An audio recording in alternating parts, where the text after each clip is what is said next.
नमो ओम विष्णुपदाय कृष्णप्रेष्ठाय भूतले श्रीमते भक्तिवेदांत स्वामिनिति नामिने नमस्ते सारस्वती देवे गौरवाणी प्रचारिणे निर्विशेष शून्यवादी पाश्चात्य देशतारिणे जय श्री कृष्ण चैतन्य प्रभु नित्यानंद श्री अद्वैत गदाधर शिवासादि गौर भक्त वृंद हरे Krishna Krishna Krishna Hare Hare Hare Ram Ram Hare Hare Hare Krishna.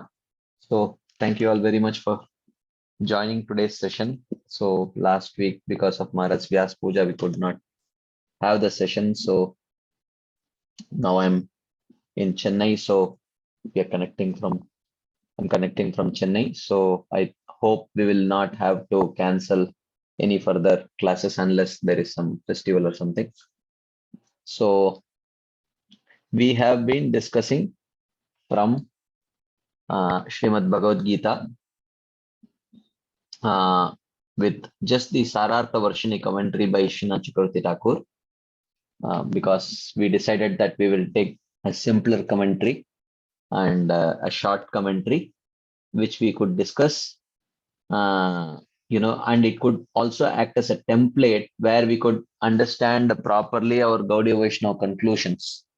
And Srila Vishwanath Chakravarti Thakur is his commentaries, it very powerfully presents the Gaudiya Vaishnava conclusions uh, very nicely.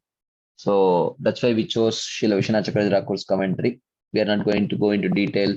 We are not going to compare multiple commentaries, which we did twice for our brahmacharis, but I don't think it would be suitable for this forum because we are meeting just once a week, and then devotees have other things also to take care of. So we will just continue with Srila Vishwanath Chakravarti Thakur's commentary. This is relevant for the second chapter because in second chapter, Srila Baldev Vidyabhushan very elaborately gets into refuting many improper theories, which are not non-devotional theories, many possible Mayavadi, Buddhist, Karmakandiya, Karma Mimamsa, and all these various kinds of philosophies. He refutes them through a particular kind of explanation of the verses. So, but Vishwanath Chakravarti Thakur does not go into detail of doing that Mayavad and so strongly. He does that, but but he does not, he does not go very deep into Mayavad content. So we may not get that, especially in the section where he is talking about the difference between body and soul, which is going to start very soon. So in that, Srila Baldev Vidyabhushan very elaborately refutes many non-pure devotional philosophies. We're not going to see that in Srila Vishwanath Chakravarti Thakur's commentary. The basic Gaudiya Vaishnava conclusions very clearly will be presented by Srila Vishwanath Chakravarti Thakur. Okay, so I will quickly recap what we saw last week, and then I will stop for a while to see if there are any discussion points. And at 9 o'clock today, stopped to see if there are any non-Bhagavad Gita related discussion points we could take and discuss. Okay, but if there is none, then I'll continue with the further Bhagavad Gita verses till 9:30. Okay, so second chapter is titled as Contents of the Gita Summarized. As we saw, Srila Vishwanath Chakravarti Thakur and the other acharyas divide the Bhagavad Gita into primarily three parts. Karma, Jnana, and Yoga. Karma, Jnana, and Bhakti. The first six chapters are set to talk about karma in general. The last six chapters about Jnana and the middle six chapters about Bhakti. So, in the second chapter, if you see, more or less the conclusions of all these three shastras, Karma Shastras, Jnana Shastras, and Bhakti Shastras, are there. The Jnana section is there in the last part, the Sthita Pragya part, and of course in the from 11 to 30, when there is a description about the difference between body and soul, that Sankhya, that is also a part of Jnana. And in between you have some karma section also, and there is bhakti also, which is briefly touched in the second chapter. So, in one sense, if we the second chapter and the 18th chapter are like two summaries.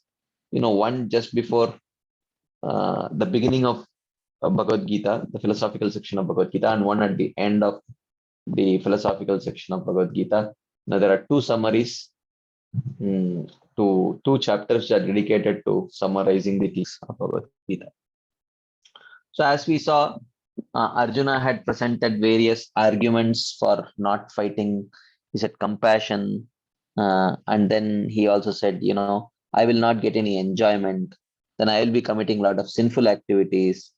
Then the family dharma will be destroyed and things like that. So many such arguments he had presented. So now we saw last week or last to last week, Sanjaya narrates, Tam tata kripaya vishtam ashru purnakulekshanam vishidantam vakyam uvacha madhusudana. So where Sanjaya says, because towards the end of the first chapter, Sanjay narrated that actually Arjuna put his bow and arrow down and sat down. So he became very excited. Our Dhritra became very excited, thinking that maybe this is good. Maybe they will stop fighting, and without any bloodshed, my sons would get the kingdom. But here Sanjay is indicating that idam vishidantam idam vakyam uvacha madhusudanaha.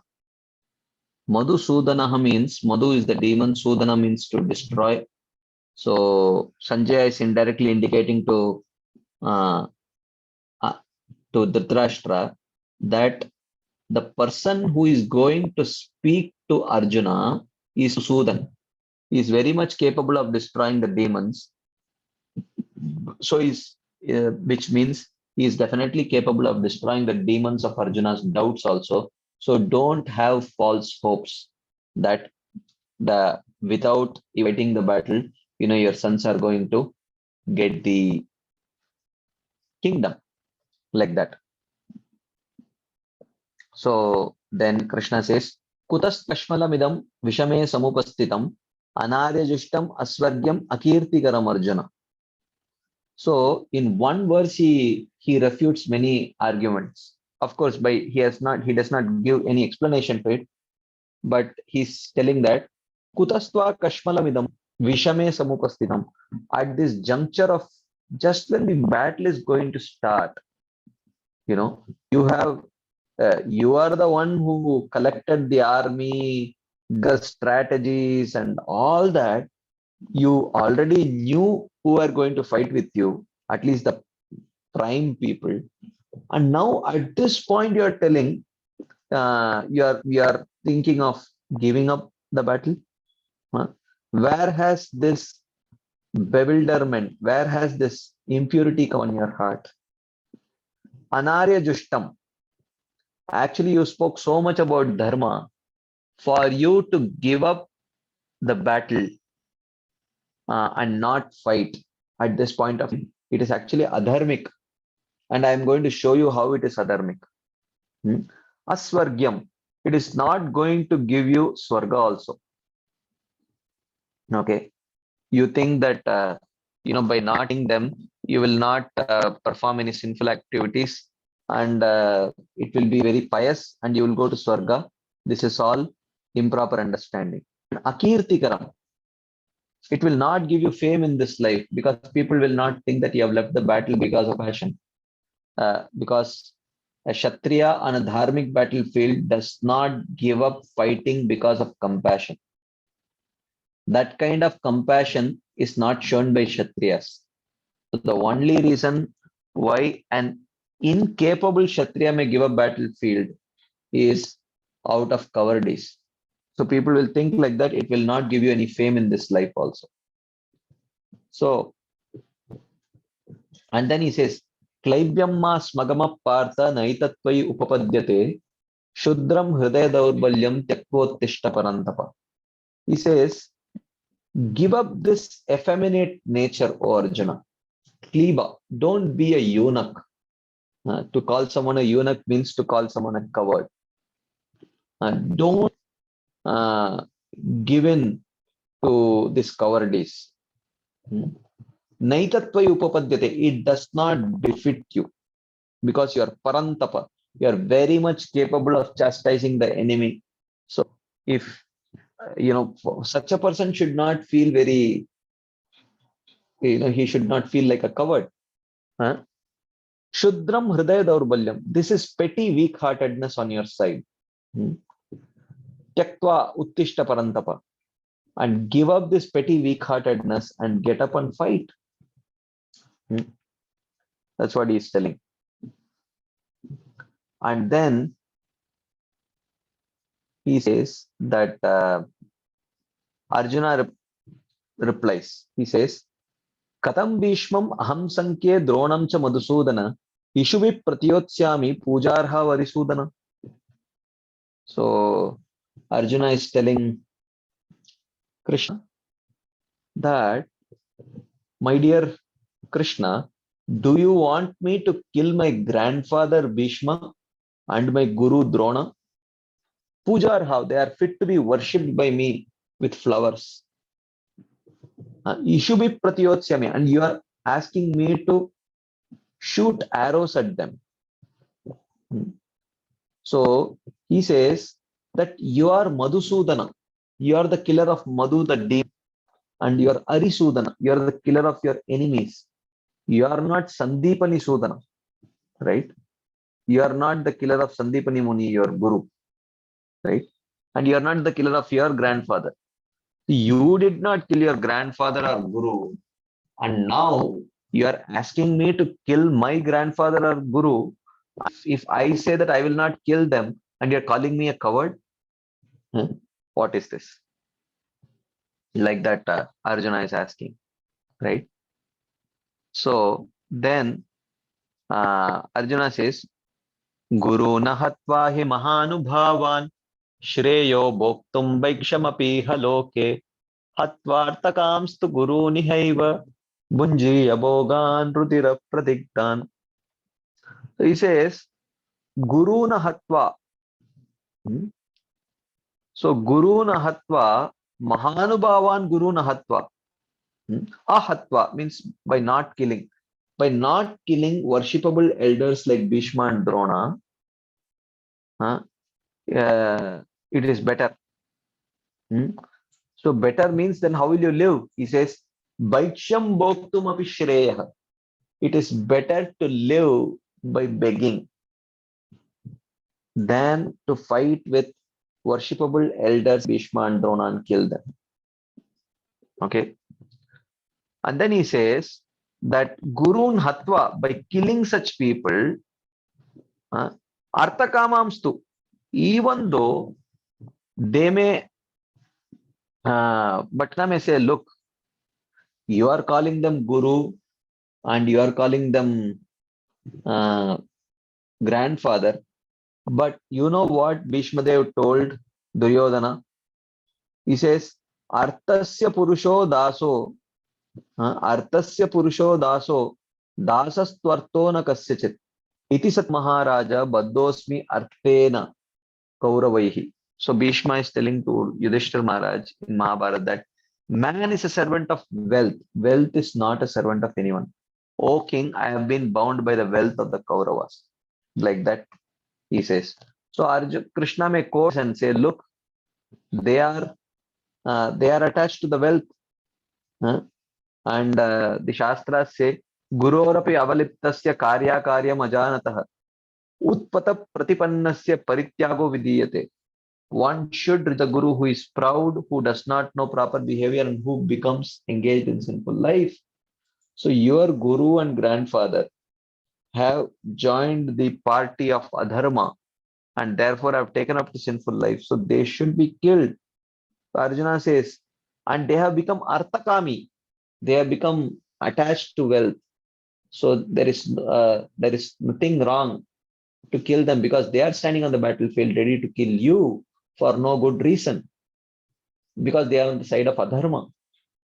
So Arjuna says, look, even if I kill my father and my grandfather and teacher and all my brothers, and I get the kingdom, but that kingdom will be smeared with the blood of all my relatives with whom I am supposed to enjoy the kingdom. All of them I will kill. And whenever, whatever I look at, when whatever I try to enjoy in this kingdom, I will merely see that particular object being smeared with the blood of my own relatives. How can I enjoy it? Hatvartha kamamstu guru nihaiva bunjiya bodhan ruzira pradigdan. It will be smeared with the blood. So uh, I will not kill them. I should not be killing them like that. So this is where we ended our discussion the last time we met. Any quick comments, discussion points based on what we saw last time or discussed or recap till now? You can please ask, share anything. Anyone would like to share? Hare Krishna, Prabhuji. Yes. You can hear me, na? Yeah, I can hear you. No, you just mentioned that Vishwanath Chakravarti Thakur did not has not refuted Mayavadis in this commentary. So does it mean that he generally, does not, or it is just in this commentary that he's not done it? No, actually, Vishwanath Chakravarti Thakur has chosen his audience. So he has written a commentary which is primarily for Gaudiya Vaishnavas. So, so therefore he has not concentrated so much on Mayavad refutation.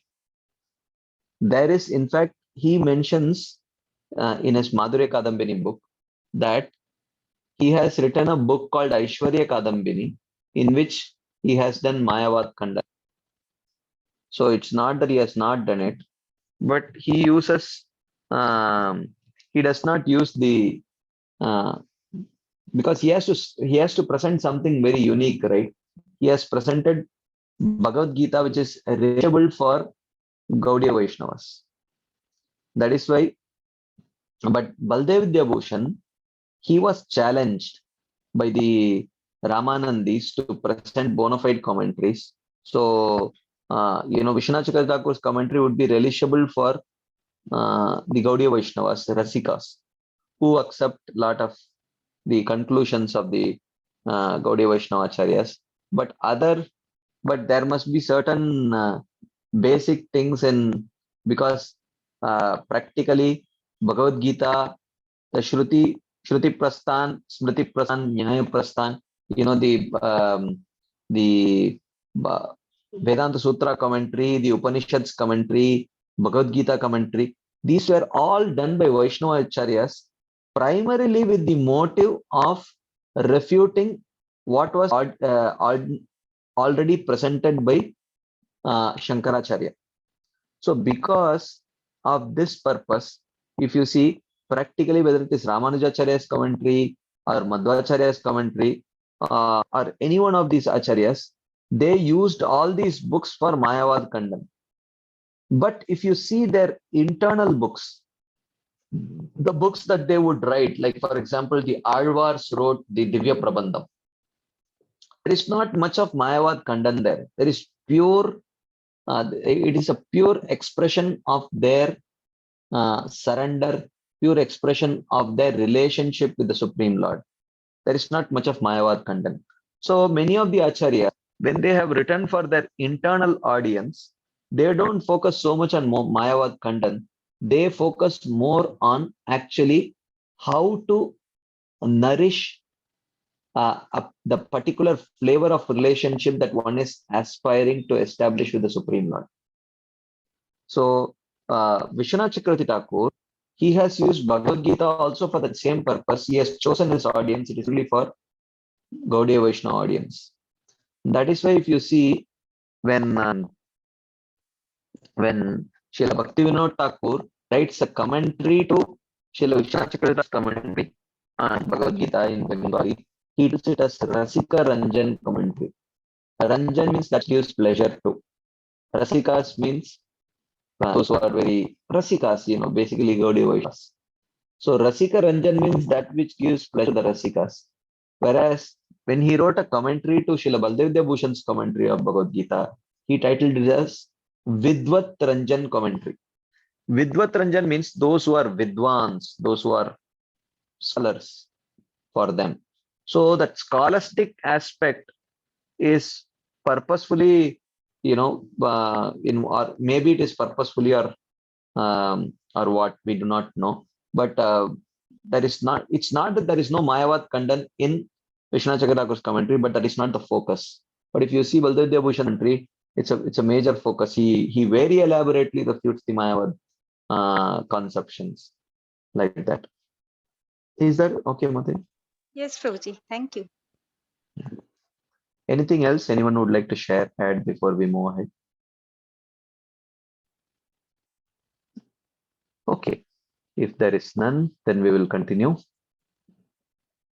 In the 6th verse, actually, Arjuna is going to present another reason. Actually, he seemed to speak very confidently, but his actual mood he is going to express here to Krishna. He is going to express the mood of indecision. He is not very clear what he is supposed to do. So he is telling, न चैतद्विद्मः कतरन्नो गरीयो यद्वा जयेमा यदि वा no जयेयुः यानेव हत्वा न जिजीविषामस्तेव स्थिता प्रमुखे धार्तराष्ट्राः. So he says, न च एतद्विद्मः. Actually, I do not know katarat nah gariyah. What is better? Gariyah means better. Katarat Naha means for us. I do not know what is better for us. Yadva Jayema. Should I fight and conquer them? Yadivano Jayayuhu. Or should I give up fight and allow them to conquer me? I'm not very sure. Right? Yaneva Hatva. If we killed the sons of Dhritarashtra, na Jijivimaha. Actually, we should not care to live. Because what is the purpose of living? Because ideally, I am supposed to enjoy this kingdom with them, and also if I kill them and try to enjoy, then still that kingdom will be smeared with their blood. So I'm not very sure. It's not a very clear choice. Both seem to be. So if I conquer them and kill them, then I should not care to live. Okay. Tevastita Pramukhe Dhartarashtra. But still they are now standing before us on the battlefield. If I don't fight, they may kill me. So should I put my weapons down and allow them to kill me? Or should I kill them and enjoy? It's a very, both choices are not very appetizing to me. He says, it's, it's like for someone who does not like bitter food, it's like asking, would you like to take, stuffed karela or neem bangan? So he says, I mean, of course, both are sounding very unappetizing to me. So that's what Arjuna is also telling here. Both seem very unappetizing. I don't want to just stand and die. And at the same time, I'm not feeling very inspired to fight and kill them also.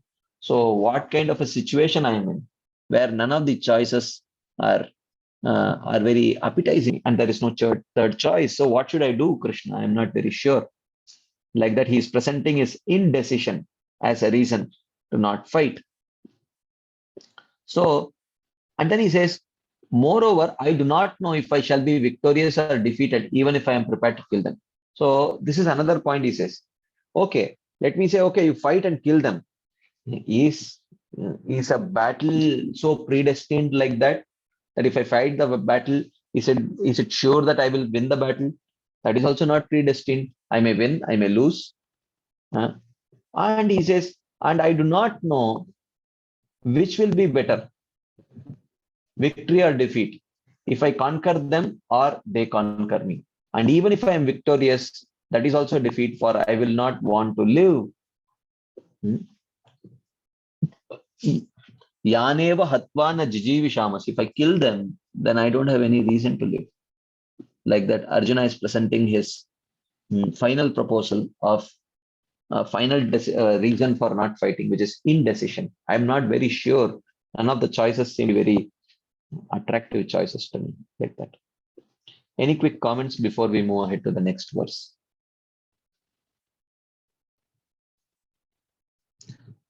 Okay, if there is none, we will move ahead.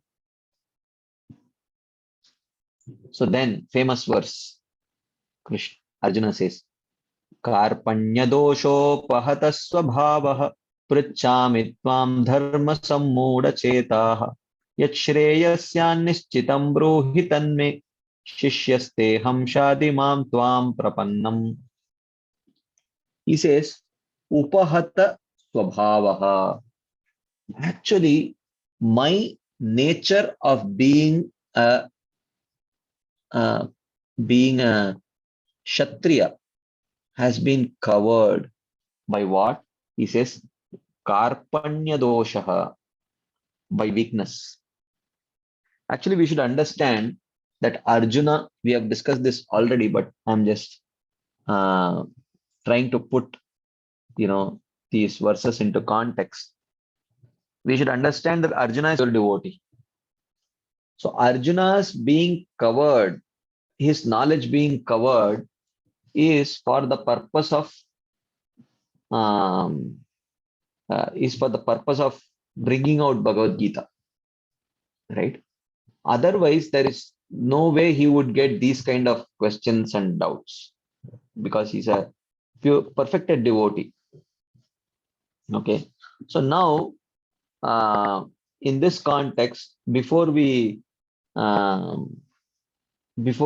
read this verse completely, I will just add one more slide, and we will discuss something about this covering.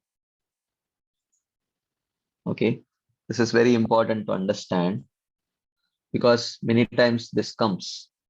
So there is this verse in the second canto, 9th chapter, the Chatushloki Bhagavatam comes. In the Chatushloki Bhagavatam, the second of the Chatushloki Bhagavatam, it talks about the role of Maya, Yoga Maya and Mahamaya. Okay, so the role of, the verse is the second Chatushloki. Okay, it talks about role of Yogamaya and Mahamaya. Okay, so if you see, the Lord explains to Brahmaji in this verse, Rite artam yat pratiyeta na pratiyeta chatmani tad vidyad atmano mayam yata bhaso yata tamaha. So he talks that there are, how does Yoga or Mahamaya act? So he says, first let us talk about Mahamaya. So Mahamaya acts on the conditioned souls. Okay, and what is the role of Mahamaya? There are three aspects of Mahamaya. One is called as Pradhan. Second is called as Avidya. And the third is called as Vidya. There are three aspects of Mahamaya. Okay, what does Pradhan do? Pradhan provides all that a conditioned soul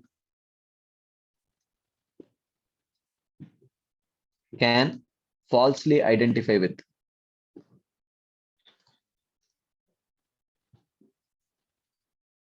Okay. So Pradhan provides, like, for example, the gross body, the subtle body, mana buddhi, mana buddhi, and bhumirapo nalova, you come a body made of these five elements. All of that is created by Pradhan, which the living entity can falsely identify with. Okay. And what is the role of avidya? Avidya creates this false identity. And what is the role of vidya? Vidya removes the false identity and creates the right identity.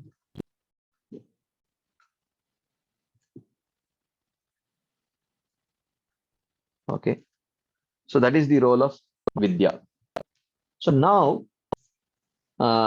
what is this? What does this avidya do? Okay, avidya has two aspects.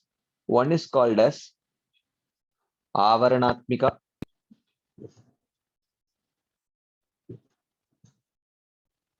and another is called as prakshepatmika. Okay, or it's also called as vikshepatmika sometimes. Okay, you must have heard about this.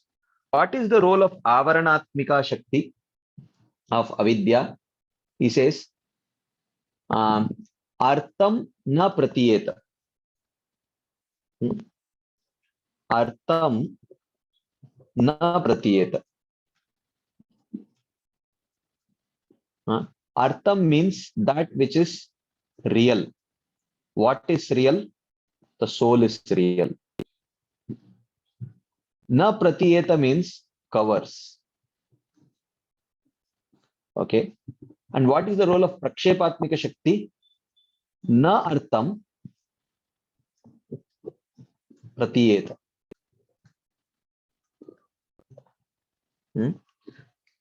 What is na artham, not real? That is this body. Body is not real means body is not the self. Pratiyeta means it makes identify. Okay. So the avaranatmika shakti, artham na pratiyeta, it covers the real identity of the soul.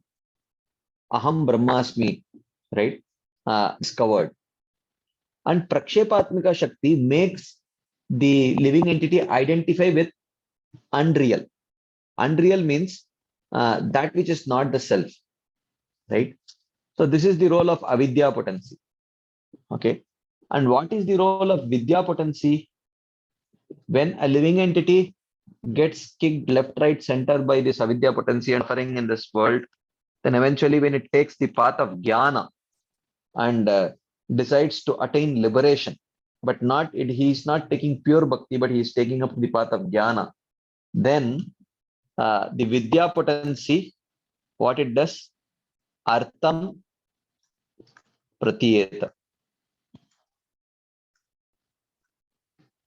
It reveals the soul as being the self. And second is na artham na pratiyeta.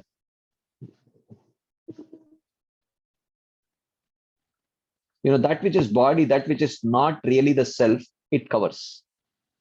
So it removes the identification, right? So self-realization is possible by vidya potency of Mahamaya. But to realize the Supreme Lord and attain his abode is not possible just by vidya. For that, one needs pure devotional service, right? So this is the role of Mahamaya. Pratiyeta na pratiyeta. Pratiyeta na pratiyeta. Sometimes it covers the right things in the form of avidya. Sometimes it shows the wrong thing in the form of avidya, or sometimes it shows the right thing in the form of vidya and covers the wrong thing in the form of vidya. So now Srila Vishwanath Chakravarti Thakur writes this very same verse is applicable to Yogamaya also. Rite artham yat pratiyeta na pratiyeta chatmani tadvidyad atmano mayam bhaso yatatama. Right? So what does Yogamaya do? Yogamaya also covers na pratiyeta. Okay. And it also uncovers pratiyeta. For what purpose? For accomplishing the desire of Krishna. Okay, this is the purpose. The purpose is to accomplish Krishna's desire. This is the role of Yogamaya. Okay, some examples are given. Okay, I will give one or two examples just to make this point, that how Yogamaya also sometimes covers. And the Yogamaya, while Mahamaya acts on conditioned souls, Yogamaya acts only on perfected devotees. Okay. So Yogamaya acts only on perfected devotees. The first example that I will give is Mrid Bhakshana Leela.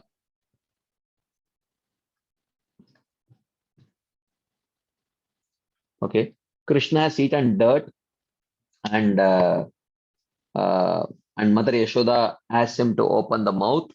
He opens the mouth, and she sees universe.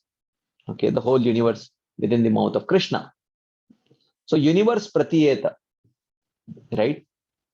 And she is really astonished. And Krishna thinks, okay, now I will take it away. Then universe na pratiyeta. Yogamaya covers that universe. Okay. So why this pratiyeta na pratiyeta is done by Yogamaya? The Acharyas explain. Krishna wanted to show through the agency of Yogamaya that within Vrindavan, even a display of Aishwarya by Krishna only enhances their love for Krishna. It does not decrease their love for Krishna. Like when she saw this, then after this whole Leela, Mother Yashoda was thinking, oh, Krishna needs my protection. It just enhanced her Vatsalya towards Krishna. Now, if you see this, if you look at the same thing in the case of Arjuna seeing the universal form. Okay. So he also saw the universal form. Of course, not within the mouth of Krishna, but Arjuna said, can I see that form in which you show all your vibhutis as you had described in the 10th chapter? Krishna says, okay, fine. If you want to see, I will show you. So suddenly he gives him celestial eyes, and after that, universal form pratiyeta.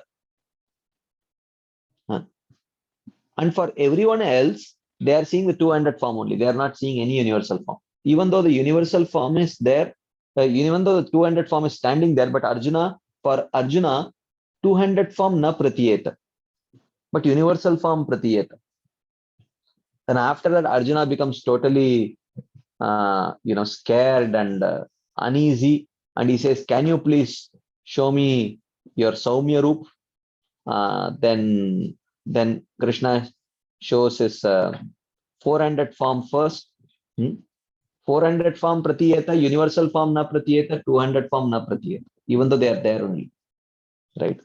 And then after that he says, no, I want to see a 200 form. Krishna says, fine. Then 200 form pratiyeta, then 400 form and universal form na pratiyeta. So Yogamaya is doing all this. Hiding, showing different things. What is the purpose? The purpose is that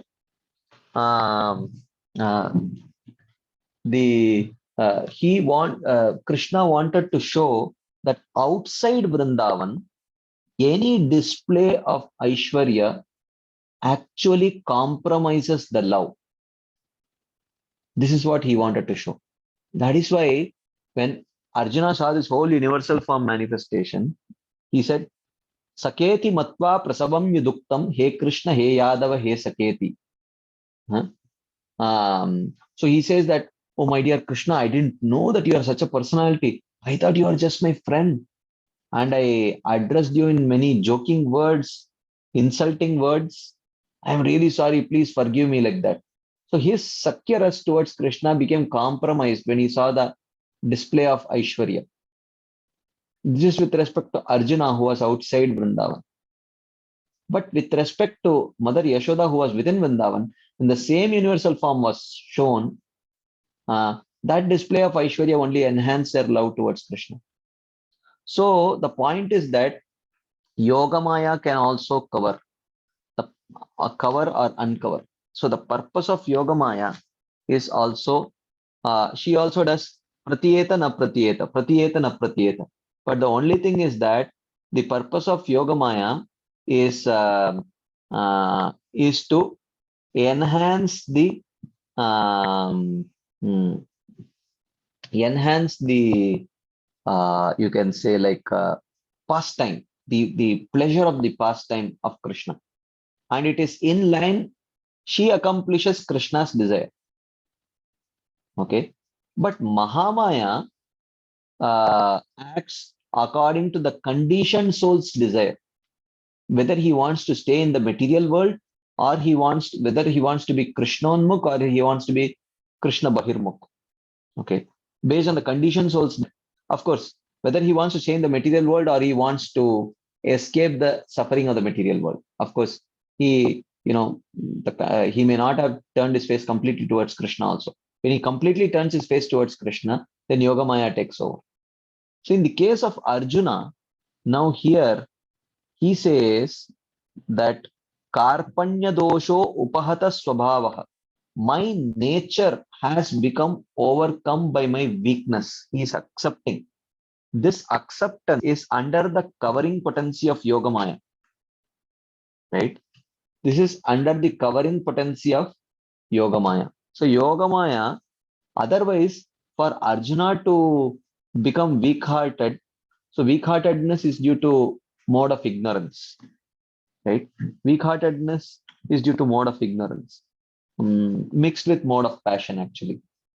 Right? So it starts with mode of passion and it ends up in mode of ignorance. Right? So, um, but Arjuna is, even though telling that my nature has become overcome by my weakness of heart, this is just for teaching conditioned souls.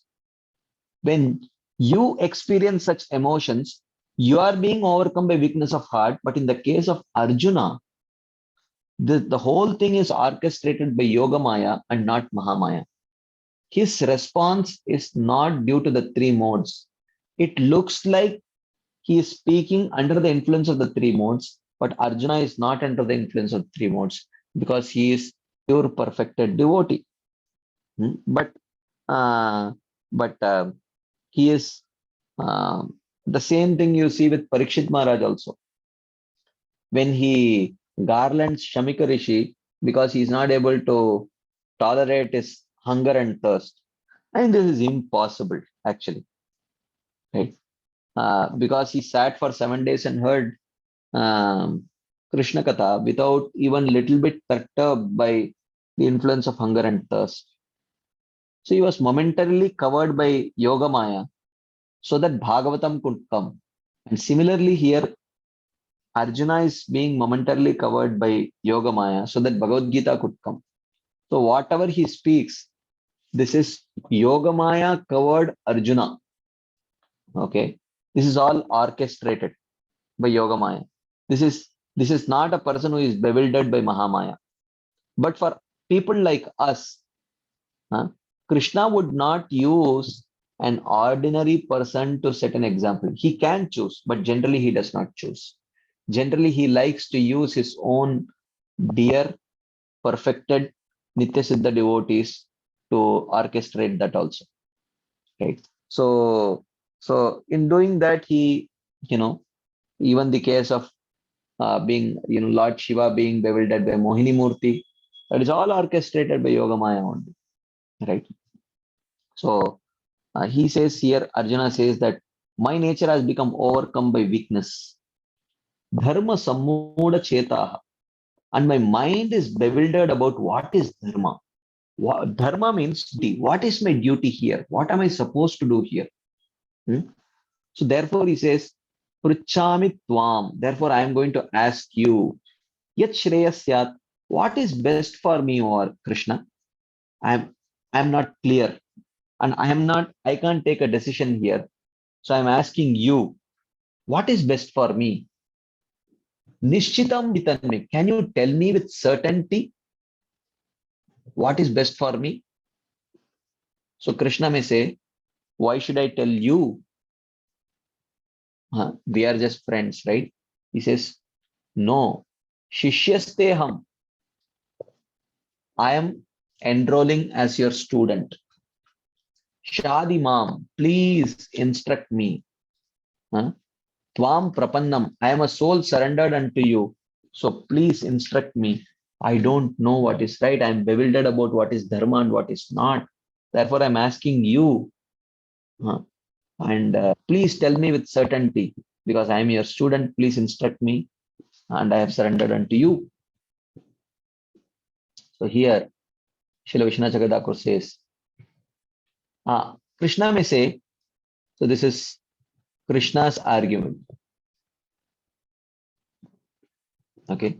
Indeed, while speaking the meaning of scripture to bring out a conclusion, though you are a Kshatriya, you have dared to become a beggar. What is the use of my speaking? So Krishna is telling, oh, you think you know dharma, right? You say that Shreyo bhoktum vaiksham apiha loke. Guru nahatva hi mahanubhavan Shreyo bhoktum vaiksham apiha loke. You have come to conclusion. It is better. If you know better, then okay, do it. Go ahead. You have told that it is better to beg and live than to fight. It seems like you know dharma perfectly. What is the use of making? I will not speak anything. So then at this point, impelled by Yogamaya, Arjuna says that actually, you know what? I spoke so confidently, but actually I'm very doubtful. It's not very clear to me. It's not a very, you know, giving up my natural courage as a Kshatriya is my weakness. He says, you know what? Actually, I have become overcome by weak-heartedness, karpanya dosha. My intelligence has become bewildered in trying to understand the implementation of dharma. How is dharma to be implemented here? I am not very clear, right? As the path of dharma is very subtle, gahana karmano gati, as Gita says, or as Mahabharata says, dharmasya sukshma gatihi.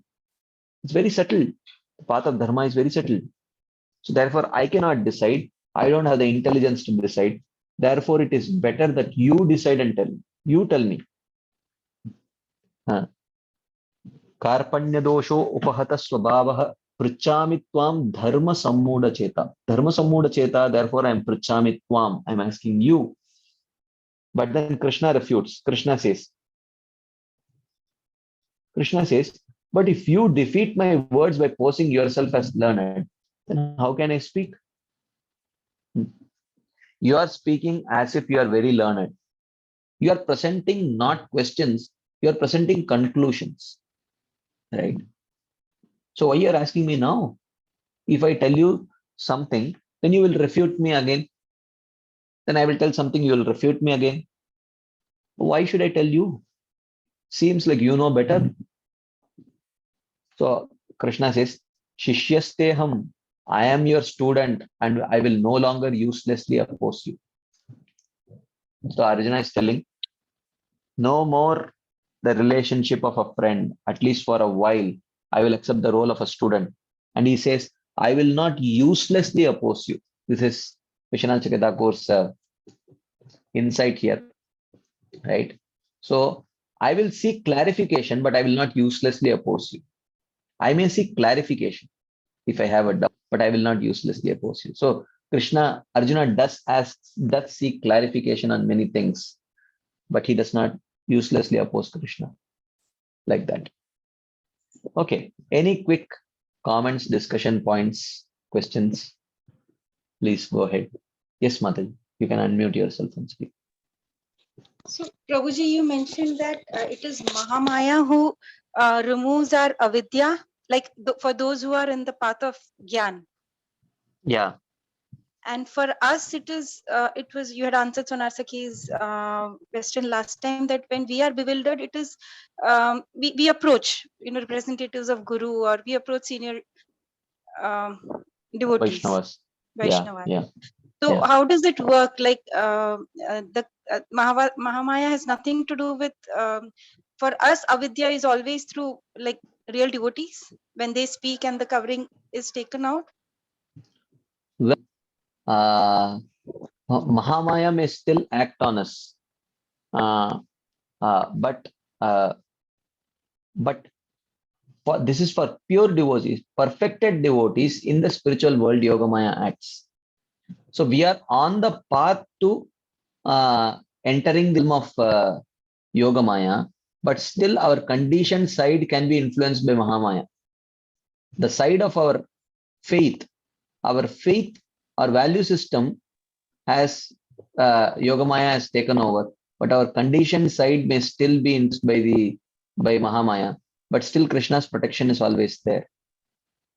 So, but we do not worship Mahamaya as a, or I mean, there should be some sort of gratitude that we express.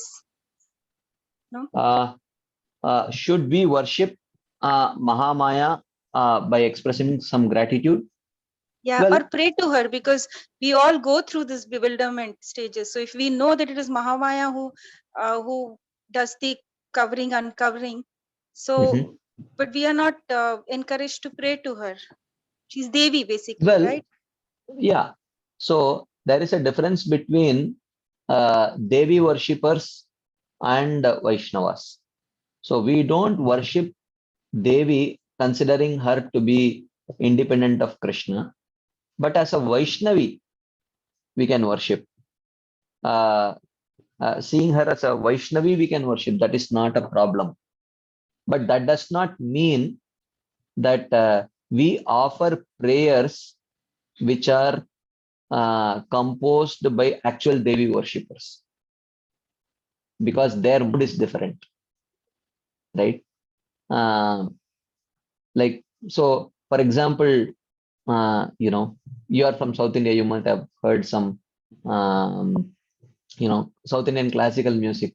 There is, Lord Shiva is a Vaishnava. As Vaishnavas, we can worship Lord Shiva as a great Vaishnava.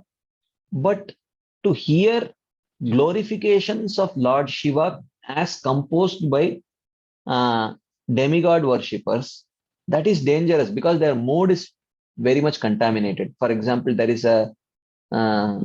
is a glorification, there is a song I remember um, uh, about the Nataraj form of Lord Shiva. Okay, and it has been composed by a Shaivite, or a demigod worshipper. So he writes, Balakrishnan Padi Dinamum Panindidum Nataraja Murti, like that. So he says the meaning is, I worship that Nataraja Murti, which is regularly worshipped by Balakrishna.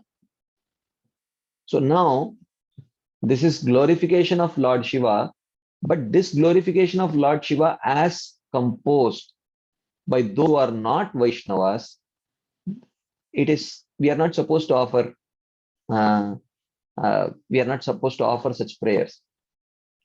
But one can worship Yogamaya or Mahamaya, not exactly worship, but one can always offer one's respect, because worship is only for Krishna. Respect is for other demigods also. And with this understanding, one can. But this is not a mandatory thing. There is no proper, way. It is not a recommended worship. If you see, you can offer your respects, but it's not that you have to have a deity of Mahamaya on your altar and worship. Those kind of injunctions are not there in our Gaudiya Vaishnava Parampara. Is that relevant, Madhavi? I have more questions. But go ahead, Madhavi. Please go ahead. Because see, Prabhuji, like our path of bhakti, we say it is about the mood. So if like, why can't these these are great poets anyways, they're I mean, with the Shaivites or whichever, we hardly even in today's world we hardly even know who is a Shaivite, or these are great poems written by we don't even know who, but by Mm. listening to those poems, if it helps us connect to our bhakti, uh, Mm. like, are we not close minded by not appreciating that? Well, as long as you know your Siddhanta perfectly, um, uh, then you will know whether you can appreciate it or not. But so that's why it is very important to understand our Siddhanta properly. So if you don't know, you cannot say, anyway, can you tell Shamlal Prabhu, anyway, these medicines have been manufactured by, Cipla or whatever bona fide pharmaceutical companies only. So how does it matter if you do not know what this medicine is meant for? As long as you, but it is a bona fide medicine. Why don't you eat it? You don't tell like that, right? So, see, the thing is, there is a particular mood. So, a poetic ability is not. We do appreciate poetic ability. It's not that we don't appreciate. We reject arts and science and things like that. But if that poetry is not, how do we know that it is going to enhance our bhakti? If it is only according to the proper Siddhanta only, then it will enhance our bhakti. So if we are adamant about not trying to understand what is the right Siddhanta, and we are holding on to know everyone can be right, everyone can be right. No, it is true. Anyone can be right. We are not denying that. But are we willing to examine whether they are right or not? Because ultimately it is our spiritual life. We don't want to eat any medicine and hope that it will work. Yeah, at least it looks good. It's very fancy. It has a very fancy packing, but of course, it should be the proper prescribed medicine for us. So there are great poets in all sampradaya, in Shaivites or even materialistic poets. There are very, very beautiful poets. That's what Bhagavatam says. Nayad chitrapadam harer yasho jagat pavitram pragrinita karhichit tadvayasam tirtam ushanti manasa nayatra hamsa niramanti ushikshaya. He says that uh,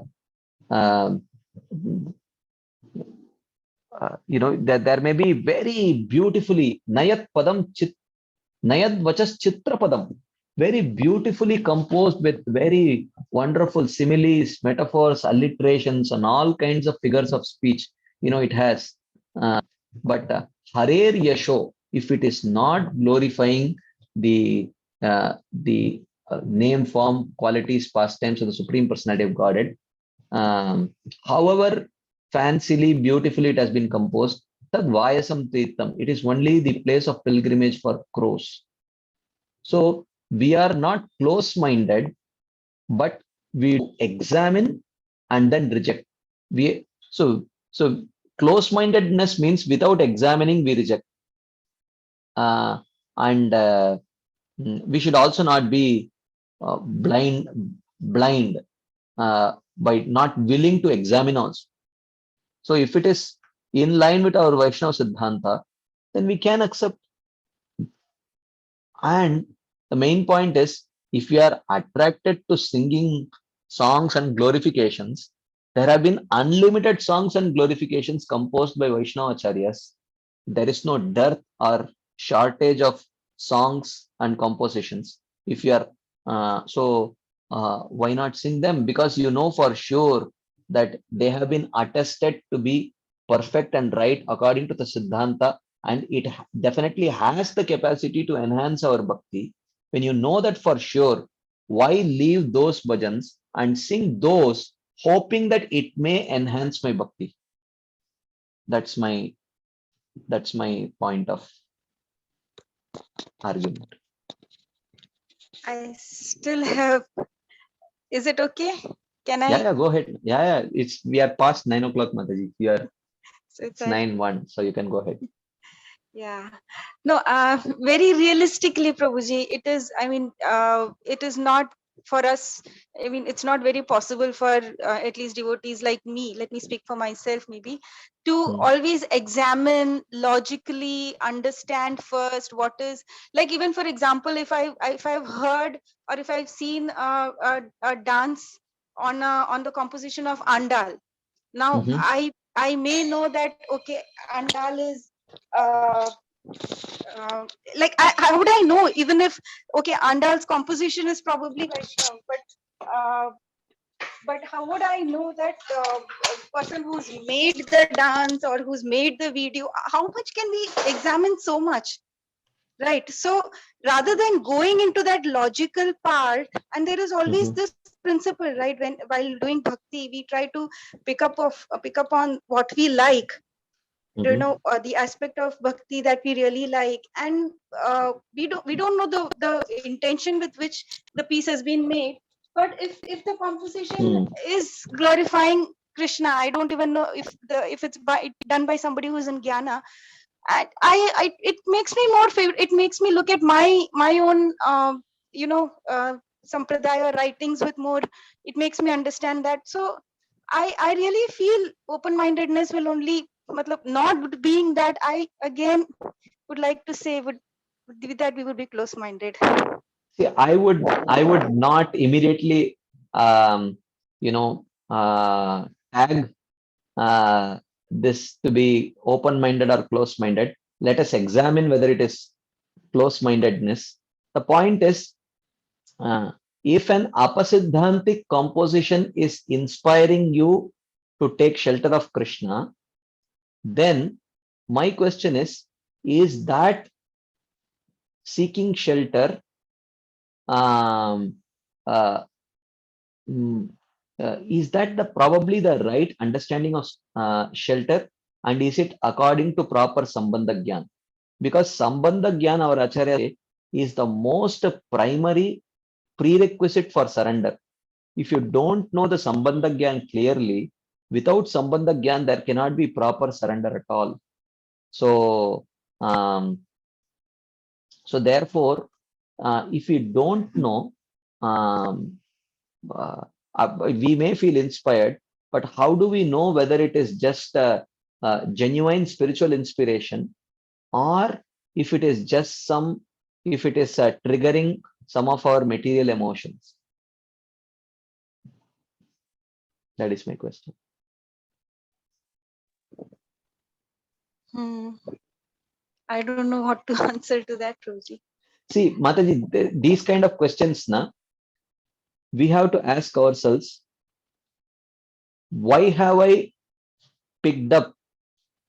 Uh, is there something more deep rooted when it is very clear that there are compositions by our own acharyas? Like Prabhupada did say, like we discussed this yesterday also, Prabhupada did say that you can always pick up gold from a filthy place, right? Prabhupada did say that, right? But when there is a gold mine already available, then why do we have to go to a filthy place to search for gold? When you know for sure that these compositions have been very clearly attested by our Gaudiya Vaishnava Acharyas to be bona fide, then why accept those compositions, not knowing whether they are bona fide or not, but willing to give the benefit of the doubt that it would be bona fide? Because there is always a risk factor. It may be bona fide, it may not be bona fide also, right? And I will give you one episode from the life of Srila Bhaktivinoda Thakur. So Srila Bhaktivinoda Thakur, when he during his days, can you imagine, more than 120 years back, when he was a magistrate, and he was invited to watch a drama enacted on the life of Chaitanya Mahaprabhu. I mean, these were the days before even televisions were there.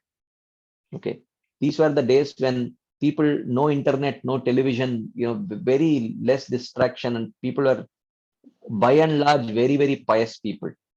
But when he was requested to come and watch the play on Chaitanya Mahaprabhu, which was directed and acted by the very popular, very pious, actually, director and actors, Bhaktivinoda Thakur refused. He refused. It was purely based on Chaitanya Charitamrita only, because there was no concoction in the storyline.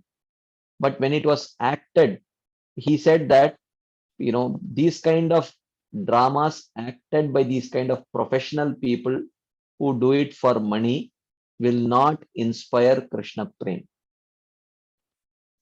So you can have an atheist sing very wonderfully devotional, songs, right? Composed, they may be properly composed songs also. They may be according to Siddhanta also. And it may seem to inspire some emotion in us, but we have to be very careful. This is, we are cheating ourselves actually. Because the consciousness of the singer or the person who is enacting it will definitely affect our consciousness. But this is not true in the case of perfected devotees. Chaitanya Mahaprabhu, when he saw a Devadasi singing Gita Govind, he literally ran to embrace her. That is possible for Chaitanya Mahaprabhu. But for us, we should understand that, for us, that's why it is mentioned that, if you eat food which has been cooked by non-Vaishnavas, it affects our consciousness. Similarly, the words and glorification also, when spoken by Avaishnavas, actually can pollute our consciousness. Avaishnavad mukodgirnam putam harikatamritam shravanam naiva kartavyam sarpochishta payoyata. This is what very often quoted by Prabhupada, also composed by Srila Sanatana Goswami, that if you hear the glorification of Krishna as spoken by Avaishnava, it is like milk. It looks exactly like milk. It tastes also exactly like milk, but it is like milk which has been touched by the tongue of a serpent. So now we may say, if you ask Sanatana Goswami, he will say that I am warning you so that you can be careful and cautious. But you may see it as close-mindedness. But there is a difference between close-mindedness and caution, because consciousness is a very important aspect. How to protect our consciousness. Our acharyas have really been very cautious about it. That is the point. I have more points. Is it okay, or would you want to ask Go ahead. anybody else has any? No, go, because you have started the thread, so it must be a connected chain, so you can go ahead. So, Prabhuji, whatever you have said, most of us have heard all this in the initial days of our, when we became devotees, and we tried to practice it. And I'm just sharing experiences now. And I remember we've all gone through this, and we've struggled to, not, because it might pollute us. And then we, as years went by, we started hearing from devotees also about needs, and how because we observe anarthas in us, we observe anarthas in others. You know, we see anger, people dealing with anger, people dealing with whatever, illusion, pride, everything is there in we, everything is going on. And so one of the teachings that came out was that when the individual's needs are not being fulfilled, that is when these anarthas are coming. So like one of the needs definitely is you're able to like you can devotionally say it, you want to serve the Lord, you want to creatively serve the Lord. And you have to have that freedom when you're not given the opportunity to serve the Lord in the way that you can do best, try to understand how you can serve the Lord. So when that aspect, I mean, of course, then there are anarthas and you're stuck. That is my point.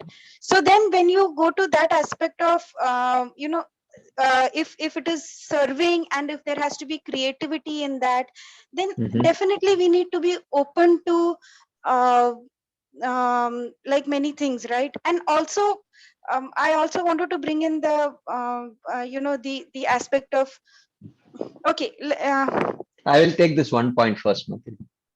yes, Rosie, yeah. So yeah, true. That sometimes so creativity, there is unlimited scope for creativity within the realm of devotional service. So if you want to hear, if you want to learn music, you don't have to necessarily approach a Vaishnava to learn music, right? So that is, if that is your need to learn good music, no problem. But we need not philosophize the whole thing by telling that, oh, there are good poets, there also, they might have also written good things. See, that is a whole different thing. So you have a need, you address that need, that's a different thing. So, but that does not necessarily mean that we need to say that, no, if it's inspiring emotion in me, bhakti towards Krishna, then it must be right. So, I mean, that is not the teachings of various, and it is, but if you have a need which you want to address, if you want to, if your need is to cook, if to eat good food, mm, you can always cook good food, and offer it to Krishna and eat. So there is scope for creativity. Like, you can write, you watch YouTube and learn unlimited recipes and cook it for Krishna and offer it to Krishna and eat. Where is, who has stopped you from, just because it's a non-Vaishnava has made that recipe, it's not that you don't have to learn it. You can put in the right kind of consciousness, cook that same item and offer it to Krishna, and you can honor it. There is scope for creativity there. uh, um, and in the same way, in writing also, if writing is your flair and you want to express your creativity, there are zones within which you can actually express that creativity, right? So, but there are zones where you cannot express your creativity. You cannot tamper with the Siddhanta. Like, say, for example, even within doctors, you know, uh, that there can be very creative doctors, but that does not mean that they can express the creativity anywhere they want. They cannot prescribe I will creatively prescribe a jaundice medicine for a person who is suffering from malaria. You cannot express your creativity there. There is a scope for creativity somewhere, and there are some places where there is no scope for creativity. You have to follow the protocol. So when it comes to Siddhanta, uh, you know there is scope for creativity in presenting Siddhanta in very attractive ways. But to tamper with the Siddhanta, that in that area we cannot show creativity. So this is true with everything. This is not, and this you cannot call as closedness at all. This is true with every single thing, right? So you can choose the bona fide edible ingredients to creatively create many recipes, but you cannot use non-edible ingredients in the name of creativity and hope to create an edible item out of it. right? So you have to understand where is the scope of creativity and where you cannot enter in the name of creativity. So so otherwise there is ample scope for creativity within the realm of Krishna consciousness. And if you see Srila Rupa Goswami's writings, Srila Jiva Goswami's writings, such amazing creative writings, whether it is in the Nataka Shastra or it is poetry or if it is various kinds of composition, champu litters, mixed poetry and prose, many different types of mm, various kinds of creative writing within the realm of Vaishnava writings, they have exhibited, but they have not tampered, they have not used their creativity to enter into the realm of Siddhanta. They have remained chaste. So this is true with any other field also. So like that. I had because I was listening to your self-evaluation tools course. There was one more point from there that I wanted to bring out about close-mindedness. Is it okay? Yeah, if it is not immediately directly connected to this, then maybe I see one more hand up, Vahini Mataji's Okay. raising hand. Okay, Maybe fine, I'll fine. go there and then we'll come Yeah, back. yeah. Yes, Mataji, you can go ahead. Yes, probably this was regarding the feelings that Arjuna is feeling here. Like he felt compassion, he felt indecision, bewilderment. So sometimes we relate to that feeling, and we situate ourselves in the in Bhagavad Gita that okay, oh, maybe I am also feeling like Arjuna. But then, as you said, that Arjuna was controlled by Yog Maya and we are controlled by Mahamaya. So then it suddenly puts us on the ground, and then we are like, oh, he's different. Then our feelings are different. So then Yeah, how to understand? for all practical purposes, we can from now forget that Arjuna is acting under the influence of Yogamaya. For all practical purposes. Because if we take that, then we will not be able to learn anything. So Yogamaya can simulate in a perfected devotee, Yogamaya can simulate exactly what is experienced by a person who is under the realm of Mahamaya. So she is simulating it exactly for us. So for all practical purposes, we can safely assume that Arjuna is acting under the realm of Mahamaya.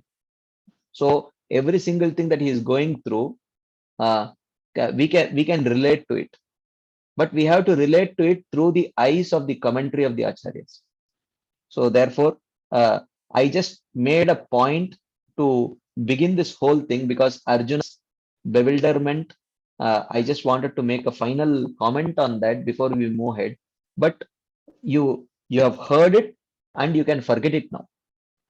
So you no longer need to think that he is controlled by Yogamaya and we are controlled by Mahamaya. So this is different. So the whole Bhagavad Gita is not so relevant for me. We don't have to think like that because Yogamaya is capable of perfectly simulating what Mahamaya does to a conditioned soul by creating a very similar experience in a perfected devotee. Thank you. Yeah, that answers the confusion. Yeah, thank you. Shamon, you had something? Hare Krishna, Dandavat Pranam, Prabhuji. Dandavat, yes, sir. Prabhuji, you mentioned about the Gaudiya Vaishnava Acharyas and the chastity they have to the parampara, maintaining the Siddhanta. Now, I always had this impression in mind that this aspiration also, that I just don't want to become a worshipper of Radha Krishna. I want to become a Gaudiya Vaishnava in the mood and line of the Gaudiya Vaishnava Acharyas. But then we are living entities, we have our individual relationship with Krishna. And we don't know what our Siddha Swarup is. And we don't know whether that we fall into the line of the mood coming from Chaitanya Mahaprabhu and in the Siddha Deha. And whether cultivating the Gaudiya Vaishnava line is that the only business that we are supposed to do, being a Hmm. practitioner of Gaudiya Vaishnavism and being in ISKCON? Mhm. And outside Gaudiya Vaishnavism also there is so much of Raj Bhakti. There are the other three sampradayas also who are also Yeah. worshippers of Krishna. So how Yeah. much necessary is it for a practitioner, let's say myself, to Mhm. cultivate the pure Gaudiya Vaishnava mood of worshipping Chaitanya Mahaprabhu, and through Chaitanya Mahaprabhu worshipping Radha and Krishna, rather than worshipping Radha and Krishna just like any other devotee or worshipper of Radha and Krishna? So how necessary is it to be Stick. changed to that mood and thought? Yeah. Very good question, bro. That your question has two aspects. I will answer the second aspect first and the first aspect second. So the second aspect is how important it is to. So say for example, mm, you know, uh, let us say that there is, mm, let's say Nirmal Chandra Prabhu is a Ayurvedic physician, and Ayurveda is a very bona fide science, whether the allopaths may accept it or not, but whatever. And allopathy is also a very bona fide science, right? So now both have a cure for jaundice. I am just taking an example. So Shamlal Prabhu might give a particular medicine for curing jaundice and um,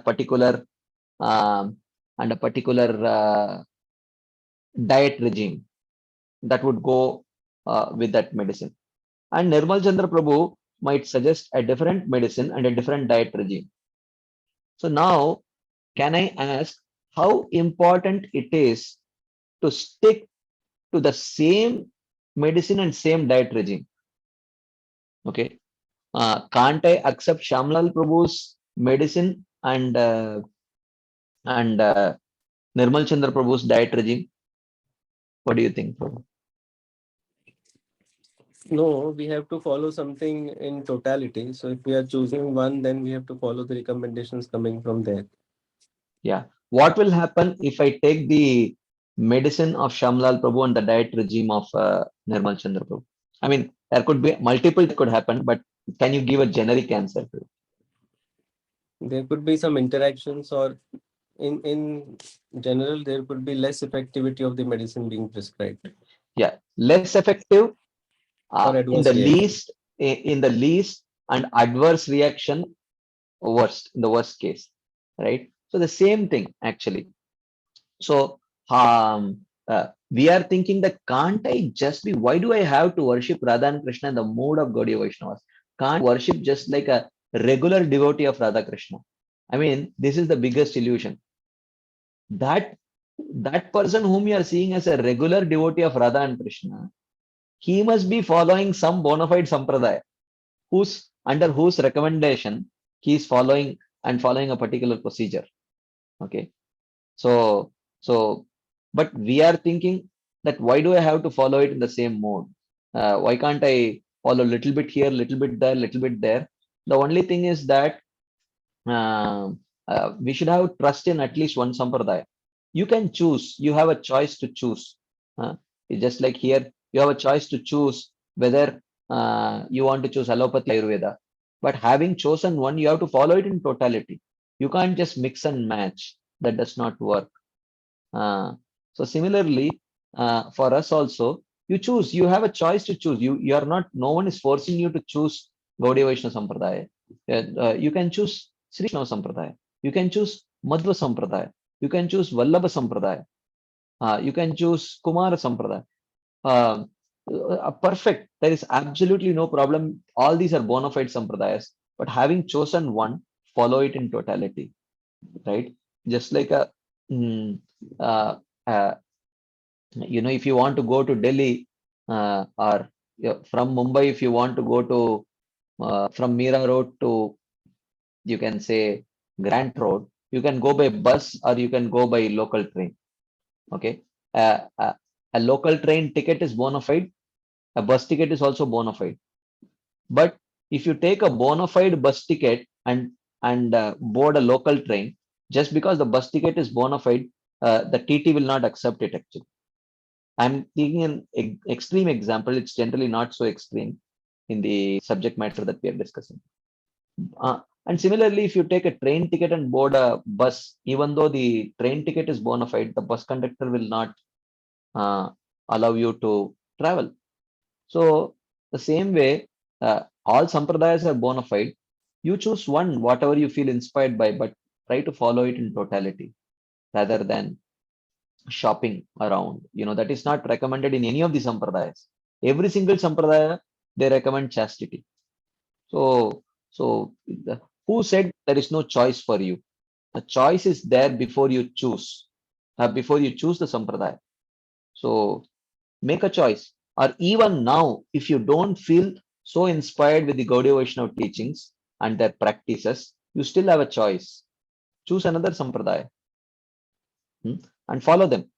Even though you have accepted Diksha in the Gaudiya Vaishnava Sampradaya, you can still take Siksha from some other Sampradaya, but take the whole Siksha from them and follow it. And you will attain what they are, the mood that they are aspiring, that they are recommending.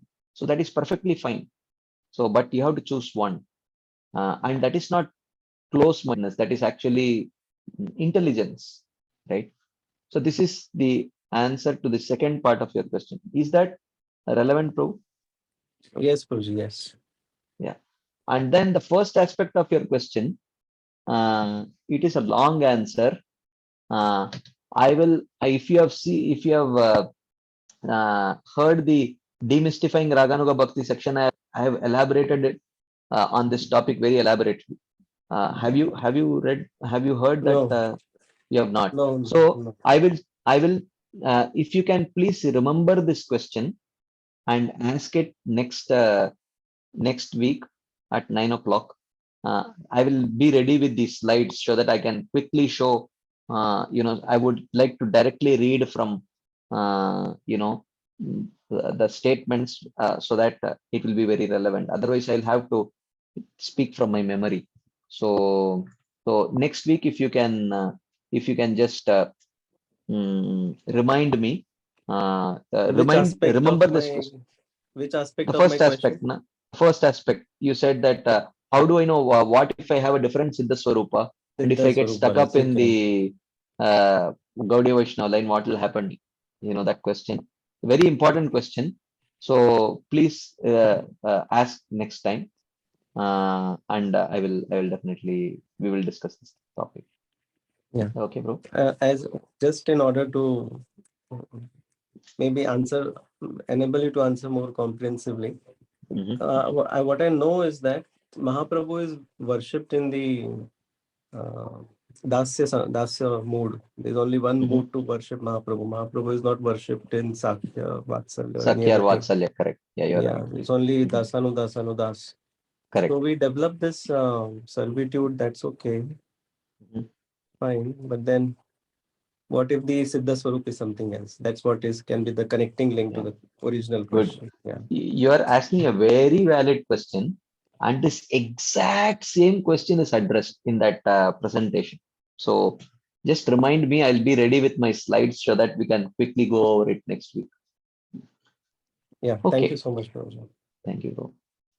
So it's 9:29 now.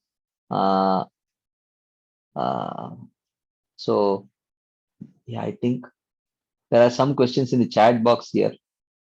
There is one question. First part of the question was anarthas come out if need is not fulfilled. Well, I will actually have to comment on this. Maybe I will just quickly comment on this, and because Shamli Mataji raised this point, if a need is not fulfilled, anarthas come out. Well, I would. That's not how the Vaishnava Shastras describe, or probably even any of the Shastras describe. If anarthas are there and need is not fulfilled, then the anarthas come out, right? So, for example, someone asked me this question, Prabhuji, if I memorize, I have a very good memory. He's a doctor. He said, I have a very good memory. So I have capacity to memorize many things, so I very easily memorize the shlokas. So, and in our gatherings, weekly gatherings, others are not able to quote shlokas, but I'm very easily able to quote. And when I quote shlokas, I become very proud. So, should I stop memorizing shlokas? This is what he told. So, then I said, look, pride is not a byproduct of memorizing shlokas. Pride is not born out of shlokas. Pride is born out of rajogun, right? So when that rajogun is not addressed, if you memorize shlokas, it will lead to pride. But if you don't memorize shlokas, and if someone else quotes the shlokas, because the rajogun is there, it will lead to envy or jealousy. So the cause is not the external stimulant. The cause is not just because a need is not met. Okay, anarthas are born due to the modes not being cleansed. So if the modes are not cleansed, then somehow or other the combination of modes will lead to some manifestation of anartha. So this is a very important topic that needs to be understood. So the whole psychology, they say that if a need is not met, it is so that's true, but that is from a superficial level. But there is a much more deeper understanding of these anarthas, which our Vaishnava acharyas explain. I think this is also something that we will have to touch upon next week. 9 to 9:30 slot, we will have it for that, maybe for Shamohan Prabhu's question. And what is the source of anarthas? Is it just the unmet needs that leads to anarthas, or is it something other than that, or is there something more deeper to it? I think these two discussion points we will take next week, maybe from 9 to 9:30. Okay, so thank you all very much for your patient listening and enthusiastic participation. It's always pleasure, especially when there is nice churning and when intelligent questions are asked. So it's always great pleasure to have discussion. This is how I have personally learned a lot through such discussions. So I'm looking forward to having these discussions every week. So let's meet next Friday again and continue this discussion. So thank you very much. Srila Prabhupada ki jai, Srila Vishwanath Chakravarti Thakur Pad ki jai, Srimad Bhagavad Gita ki jai. Hare Krishna. Thank you. Thank you very much. Thank you. Have you settled down nicely there at Chennai, Prabhuji? Yes, Prabhu. Yes, settling down. Krishna has been very merciful. How many days has it been? Almost a week now. Acha. All right. Hari Bol. Thank you, Prabhu. Thank you. Hare Krishna.